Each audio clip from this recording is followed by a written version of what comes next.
Mga brothers and sisters, paminawa raguning wali sa usa ka pastor kung kini ba siya sumala sa nakasulat sa Biblia, kay kusog ra ba kay ni sila mang daot o kusog kay manaway nga ang Katoliko wala sa Biblia.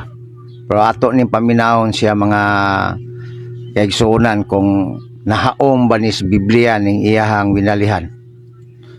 Nay nag-comment sa ako mga higala nga di daw siya matuo sa ako ang mga pagwali bisag pulong sa Ginoo ang akong giwali. Tungod daw kay ako walay authority. Ako tubag nimo igsoon ingon ani. Na ba kay mabasa sa Biblia nga di ka pwedeng mutuman sa sugo ni Kristo kung wala kay authority? Na kay mabasa ana? Wala. Wa kay mabasa ana higala. As far as authority is concerned, kay maumay imong ipangutana kanako. Matod pa nimo dili ka mutuo sa akong mga wali kay wala koy authority sa pagwali. Kung mutuo ka og Biblia, ni giingon sa Biblia, ang authority wala sa gisugo, kundi tuwa sa nagsugo nga mao ang atong Ginoong Kristo. Kung naa kay Biblia, basaha Mateo 28 bersikulo 18. Before ni Kristo gisugo ang iyang mga tinun-an sa 19, panglakaw kamo sa tibuok kalibutan. Iya usa silang giingnan sa bersikulo 18 nga ang tanan nga kagahom sa langit ug sa yuta gihatag kanako samahan.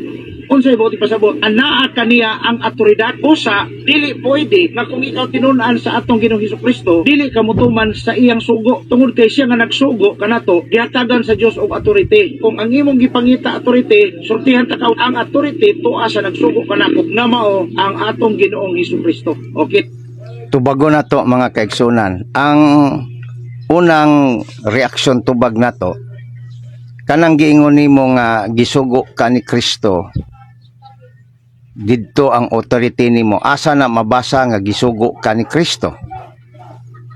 Mo nay unang pangutana. Dali ra ang pag-angkon, lisod ang pagpamatuod. Sa Biblia ningon si San Pablo unsaon pagwali kung walay pinadala. Sa ato pa dunay ipadala. Sumala sa Roma 10:15. Kay ang authority ni Kristo gihatag sa amahan. Unya si Kristo miingon sa Juan 20:21, maingon nga ako gipadala sa amahan, ako usab magpadala kaninyo. So doon na ipadala. Klaro og tataw kayo kung wala ka masakop sa grupo nga gitukod ni Kristo. Sa iyahang pag-ingon, ikaw si Pedro og sa ibabaw ning bato tukuron ko ang akong simbahan or iglesia. Uwa ka masakop anang iglesia ha, kanang imong pagwali buot-buot lang na og wa nay authority gikan sa successor sa pundok ni Kristo. Kay si Kristo nagtukod man. Unya mingon man si Kristo, Pedro, kanimo ihatag ko ang authority Yahweh sa gingarian sa langit. Unsay imong itugot dinhi sa yuta, itugot sa langit. Unsay imong idili sa yuta, idili sad sa langit. Unya sa Mateo 18:18 mingon si Kristo, unsay inyong itugot din sa yuta, itugot sa langit. Unsay inyong idili sa yuta, idili usab sa langit. So giingan ni Kristo ang iyahang simbahan, dili kay mga simbahan, usara ka simbahan. Unya kanang protestante nagsugod man lang na sa 15th century, asa man na sa 15th century paubos, balik sa 33 AD. Wala. So dili kamo ang simbahan nga gitagaag authority ni Kristo. Busa butbuot lang ng inyo pastor. Daghang salamat. Follow and share mga kaigsunan. Atake na pod ang evangelist sa 70 Adventist mga higala. Atong paminawon tubagon tani. Mao ni iyahang pamahayag atake niya sa Katoliko. Ilangit nato nga pundok na kalibutan nun. Kaya nga naman, pag human og simba sa adlang Domingo nila, dias laman ha, og kana, kini. Mao na ang ilahang kalipay sa adlang Domingo. Dili solemne, dili panglangit, o dili kalibutan. So ang iyahang gipasabot nga gitudlo niya kana mga kaigsunan, kanang picture nga naas taas nga gibuhatan niya og post na ay nagsugal, na ay nag-inom, na ay nagsabong, na ay nagdisko. Unya gibutangan niya caption, mao ni ang kalipay sa mga katawhan sa Katoliko. Unya sa ubos, kung inyong basahon, diha nako gikan nga pundok. Mao ni iyahang giangkon nga diha siya gikan Therefore, sa una ni siya, sa Katoliko pa ni siya, sugarol ni siya, palainom, unya sa bungiro, mudisko. Ang atong reaksyon tubag ni ana, unya nagtudlo day ang pari nimo nga maginana ka. Nagtudlo day ang simbahan nga maginana ka, magsugal ka, maginom ka, magsabong ka, nga wa man. Kung doon na may Katoliko nga naginana, ilan ang individual personal na nila. Kay walay tudlo sa Katoliko nga magsabong o magbisyo, human og simba. Tinuod doon ay mga Katoliko nga naginana. Di man na nato na madinay. Apan nagtudlo ba ang simbahan ni ana? Wala. Kay ang tao, libre gusto ang tao, na free will. Unya, ang problema nimo, kay ingon nimo basta Katoliko. Naman po'y Katoliko nga way bisyo. Ang problema nimo, kay gusto nimo nga basta Katoliko, mao na'y trabaho. Sayop na og bakak na. Kay na'y mga Katoliko nga nagtinarong sad. Mao na'y gusto nga ipalabas nimo nga basta reliyon nga Katoliko dautan. Sayop og bakak na siya. Naghusga ka nga dili tama. Og ang maghusga, husgahan sana sa Ginoo. Kay matul pa sa Ginoo, matul pa ni Kristo sa Mateo City 1:2, ayaw paghukom sa imong isigkatawo aron dili sa kahukman sa Dios. Mao ka na atong komentaryo. Daghang salamat. Follow and share mga kaigsuonan. Paminawan ninyo mga viewers ang wali sa pastor na kinahanglan daw ordinahan ang pitaka. Buot siguro niya ipasabot nga dapat mohatag yun. Atong paminawon.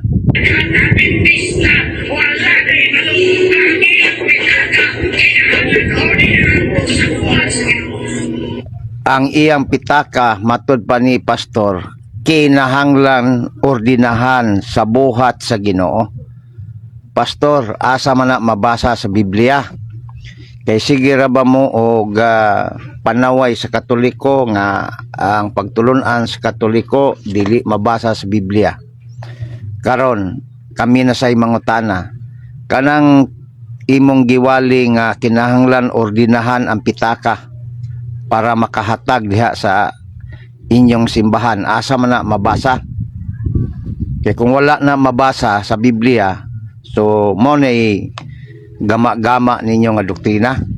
Matod pa ninyo, biblikal mo. Na ako'y basahon mga kaigsuonan, kining gisuat ni San Pablo.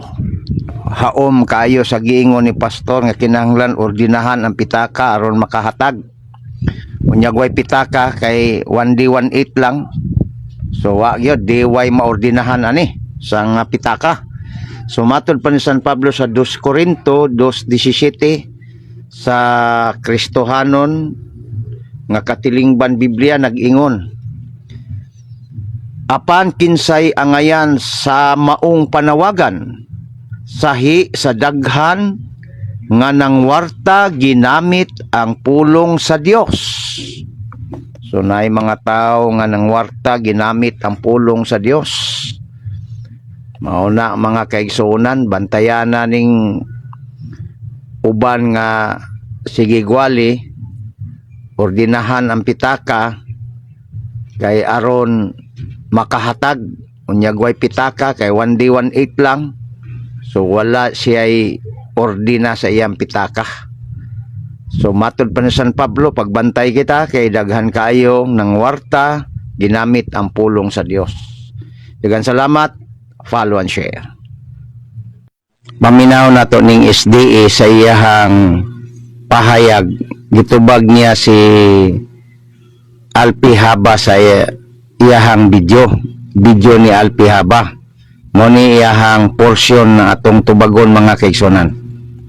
So yung pagsalita Adventist, imong giatake ang mga Roman Katolik. So karon po kinabigay na po, ni balik na po kayo sa Roman Katolik.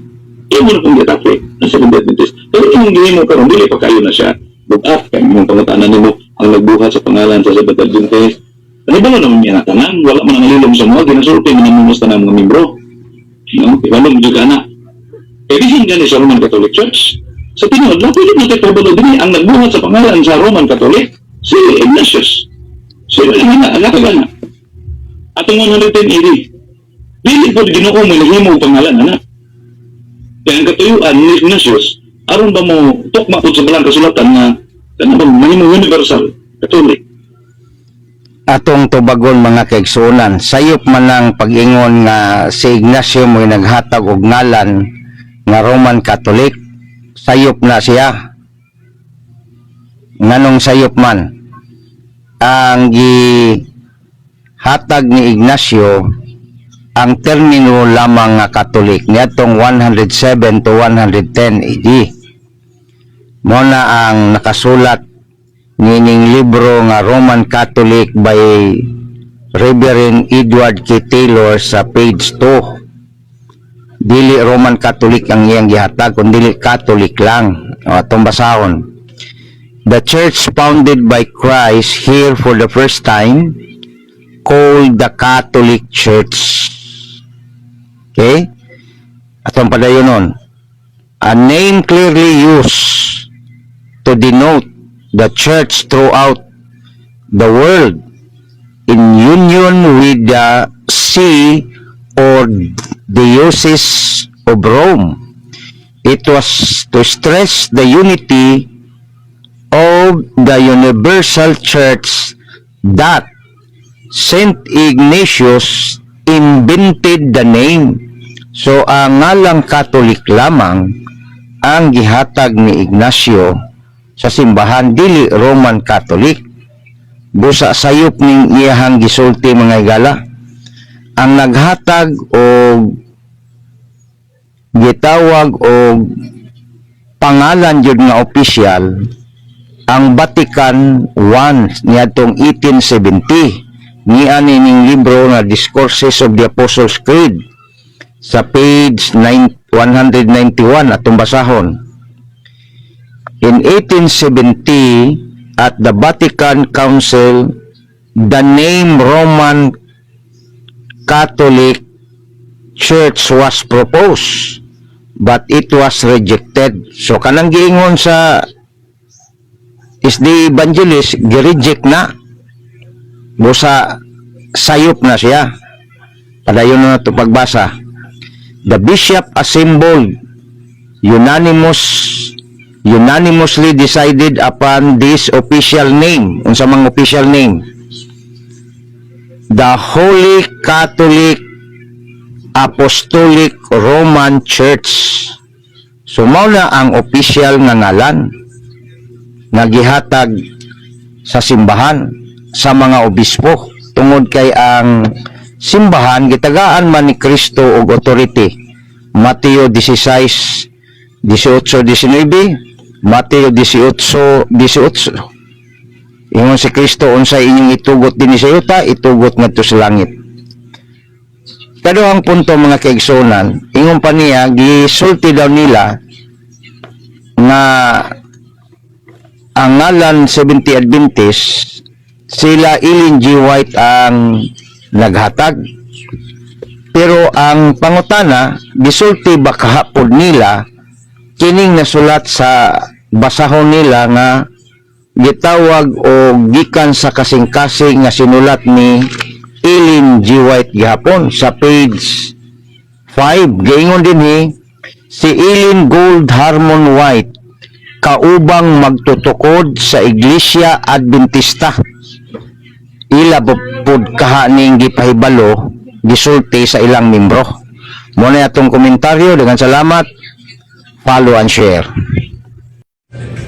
Paminawan ninyo ang pahayag ni ining mga pastor nga ang kaluwasan kuno ato lang tuuhan si Ginoong Hesukristo.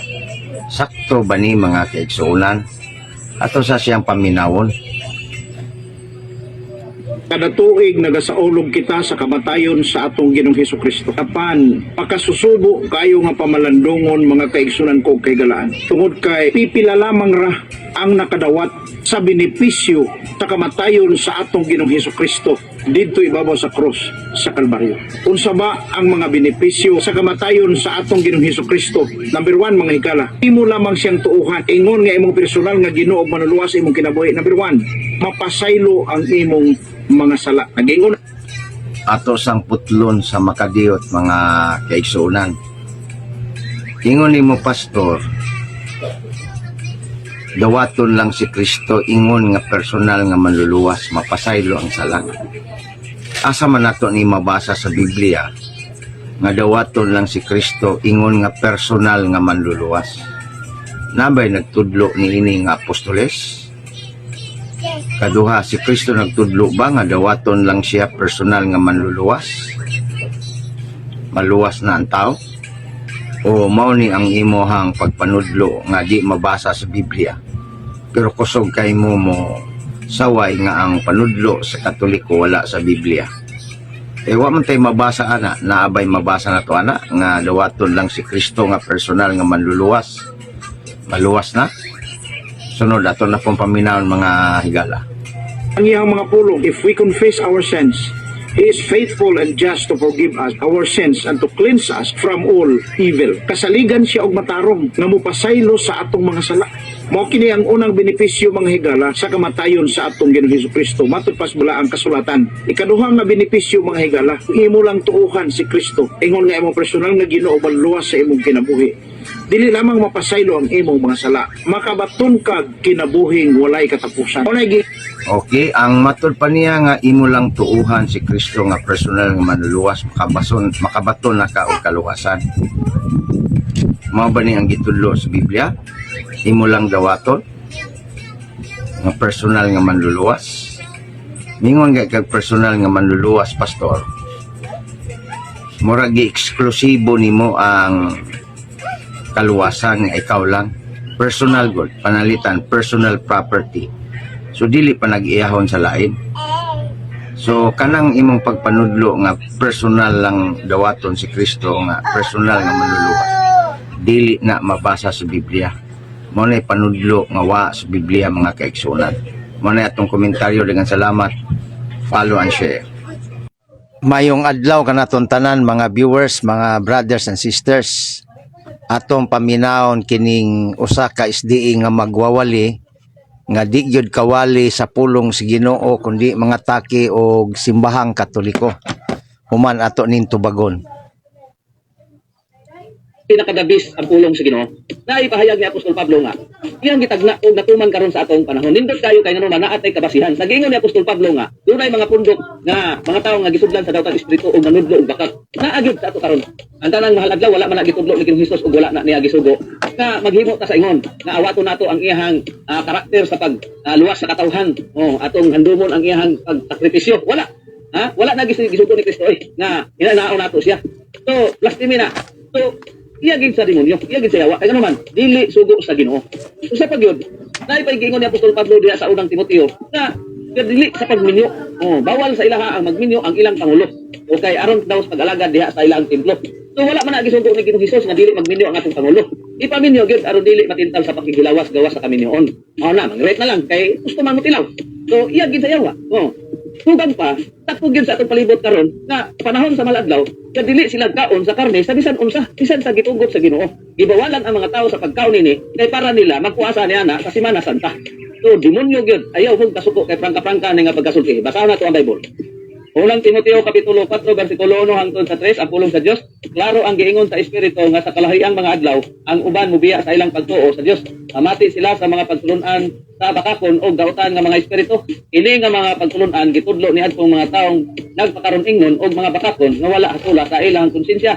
Gitudlo nila nga dautan ang pagminyo og adunay mga pagkaon para sila nga ginadili apan ini nga mga pagkaon gibuhat sa Dios aron kaunon nga adunay pagpasalamat ni adtong mga taong nagatuo og nahibalo gayud sa kamaturan. Ay pinakadabis ang pulong sigit.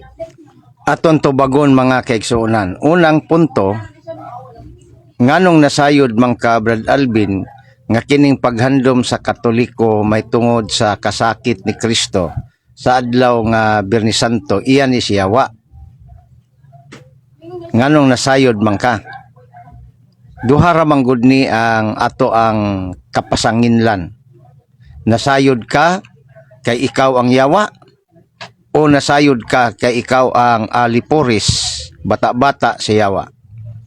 Ikaduha, matud pa nimo nga dili gitudlo ni Kristo nga handumon iyang kasakit. Ang tubag sayop na siya, dili na tinuod. Ngano man, usa na ka bakak nga pagwali. Kay si Kristo miingon, buhata kini sa akong handumanan, kadtong iyahang pag tukod sa Eucharistia. Sumala sa nakasulat sa Lucas 22:19. Ug mao kadto ang punto ni Kristo nga handumon siya. Kay katong iyahang pagtukod sa Eucharistia sa balaang panihapon, mao kadto ang hapit na siya sakiton, hapit na siya dakpon, hapit na siya ilansang sa cross. Busa kadtong giingon ni Kristo nga handumon naa sa Biblia. O kini mao ang gihandom sa Katoliko sa iyang kasakit, tungod kay ang iyang kasakit nagdala man na og kaluwasan diri kanato. Ug sa matag handom sa Katoliko, gihandom nato ang buhat sa pasakit ni Kristo para sa atong kaluwasan. Unya sa demonyo day na. Demonyo lang ang miingon ni ana nga di mo yon. Sunod nga punto, kanang mahal nga adlaw naa man na sa Biblia, gisgutan man na San Pablo sa Roma 14. Matud pa ni San Pablo, mga kaigsunan, may nagunahuna nga dunay adlaw nga mas balaan kaysa ubang adlaw. Samtang ang uban nagunahuna nga parihas ra balaan ang tanang adlaw.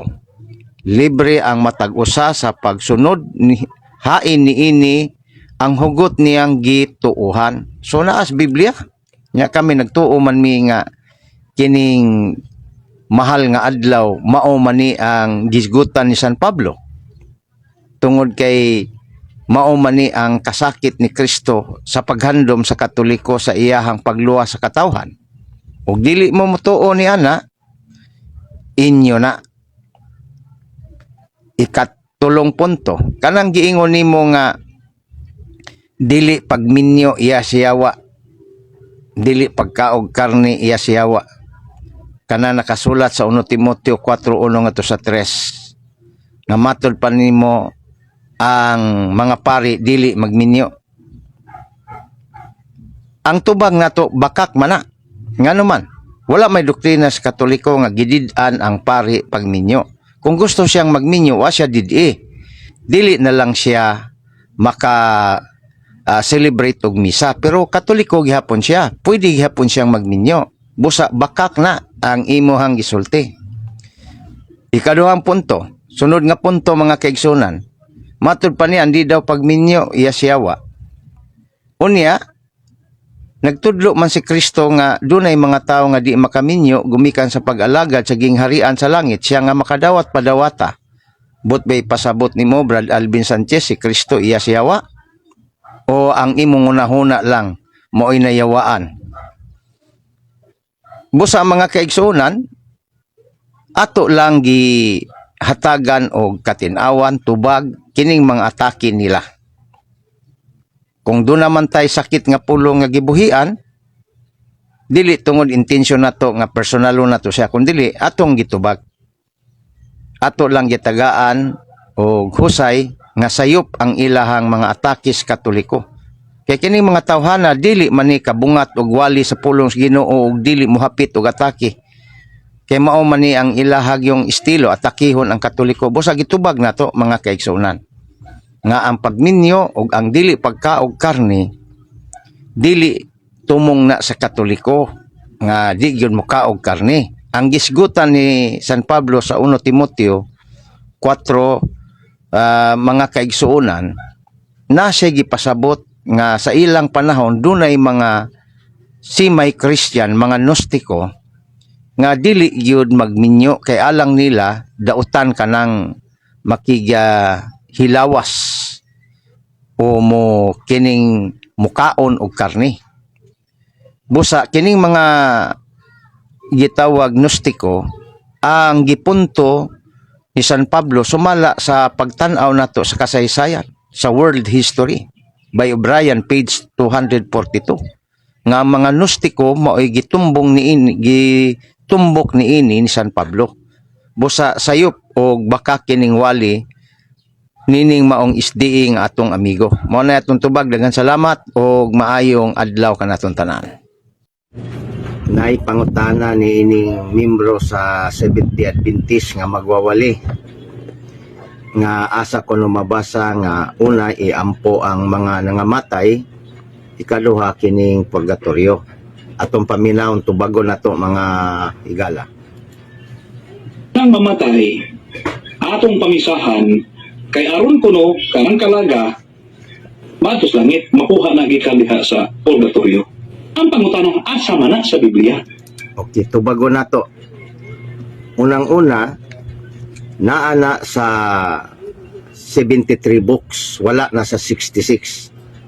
Ikaduhang Makabyo 12:43-44. Balaan og usa ka maayo ang pag-ampo sa mga nangamatay aron kabadbaran sila sa ilang mga sala.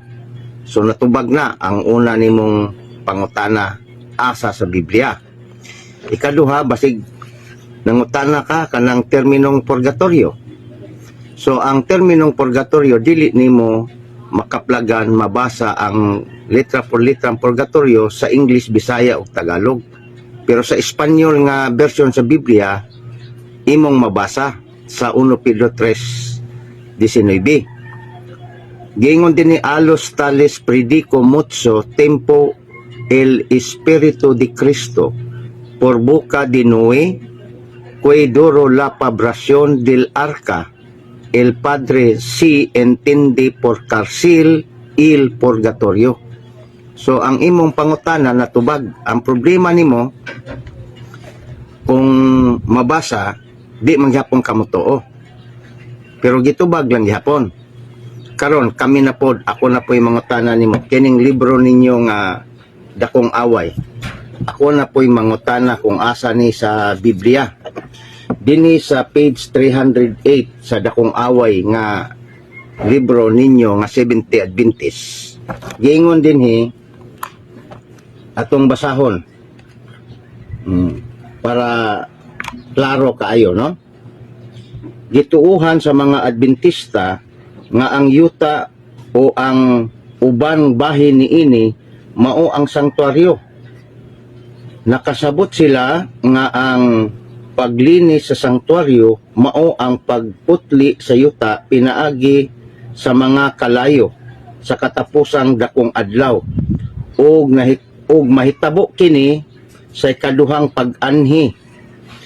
Busa ang panapos nga hunahuna mao nga si Kristo mobalik nganhi sa yuta sa tuig 1844. O asa man ni mabasa sa Biblia nga mobalik si Kristo sa 1844, naama ni sa inyong libro nga mga Seventh Adventist Dakong Away. Asa man na sa Biblia. Kung di ka kabasa ni ana, so kamo dahil nagwali o baka.